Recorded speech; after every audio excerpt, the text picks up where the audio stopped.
बीते वर्षों में मैं कभी गेमिंग वर्ल्ड के लोगों से मिला हूं, कभी म्यूजिक की दुनिया के लोगों से मिला, फिल्म मेकर से मिला, कभी स्क्रीन पर चमकने वाले चेहरों से मिला। इन चर्चाओं में अक्सर भारत की क्रिएटिविटी, क्रिएटिव कैपेबिलिटी और ग्लोबल कोलैबोरेशन की बातें उठती थी। मैंने जब भी आप सभी क्रिएटिव वर्ल्ड के लोगों से मिला, आप लोगों से आइडिया लेता था, तो जो मुझे स्वयं भी इस विषय की गहराई में जाने का मौका मिला। फिर मैंने एक प्रयोग भी किया।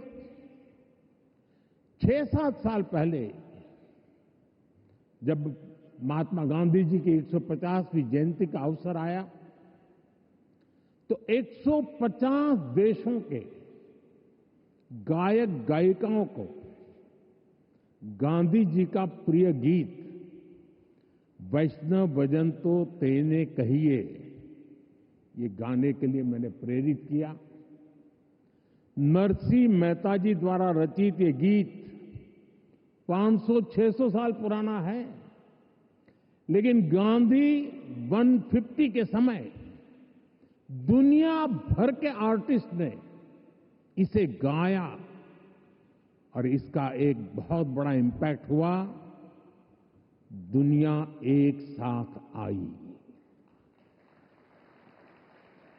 यहां भी कई लोग बैठे जिन्होंने गांधी 150 के समय 2-2, 3-3 मिनट के अपने वीडियोज बनाए थे, गांधी जी के विचारों को आगे बढ़ाया था।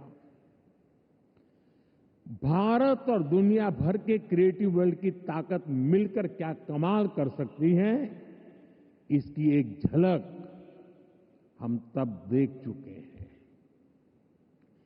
आज उसी समय की कल्पना हकीकत बनकर वेव्स के रूप में जमीन पर उतरी है।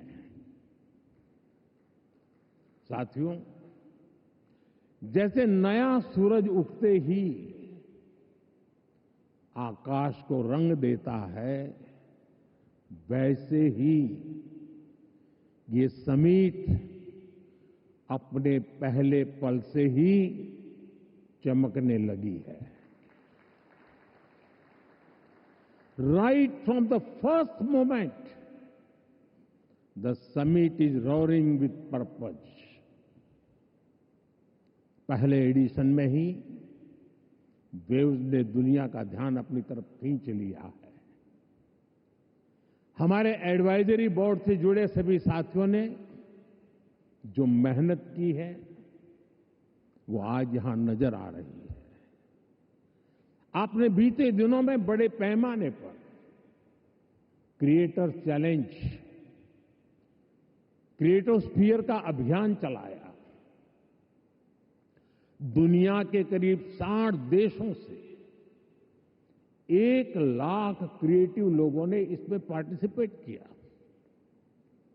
और 32 चैलेंजेस में 800 फाइनलिस्ट चुने गए हैं।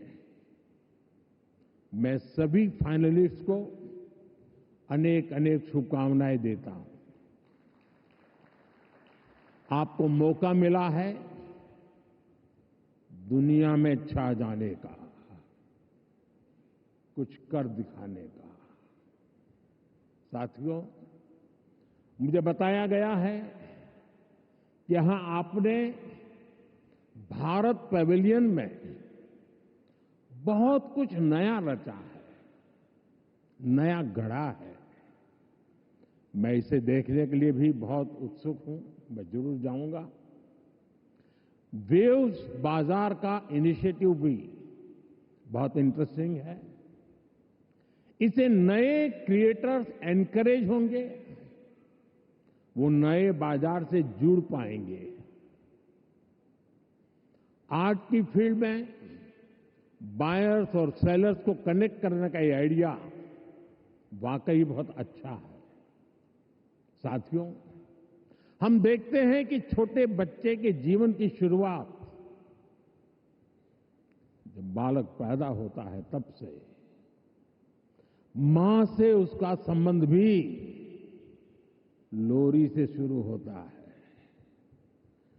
मां से ही वो पहला स्वर सुनता है।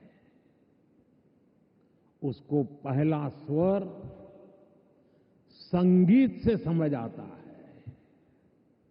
एक मां जो एक बच्चे के सपने को बुनती है, वैसे ही क्रिएटिव वर्ल्ड के लोग एक युग के सपनों को पिरोते हैं।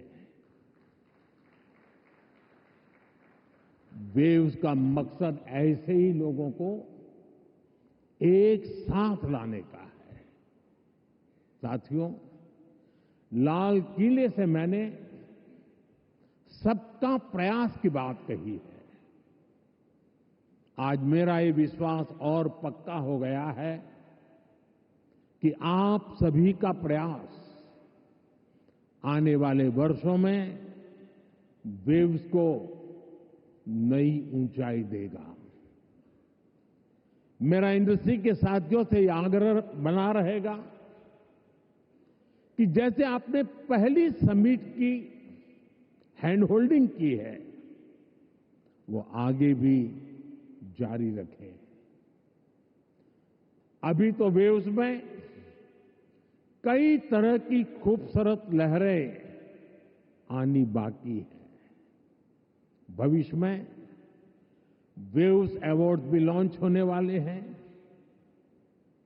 ये आर्ट और क्रिएटिविटी की दुनिया में सबसे प्रतिष्ठित अवार्ड होने वाले हैं। हमें जुटे रहना है। हमें जग के मन को जीतना है, जन जन को जीतना है। साथियों, आज भारत दुनिया की थर्ड लार्जेस्ट इकोनॉमी बनने की तरफ तेजी से आगे बढ़ रहा है। आज Bharat global fintech adoption rate में नंबर 1 है। दुनिया का सेकंड लार्जेस्ट मोबाइल मैन्युफैक्चरर है।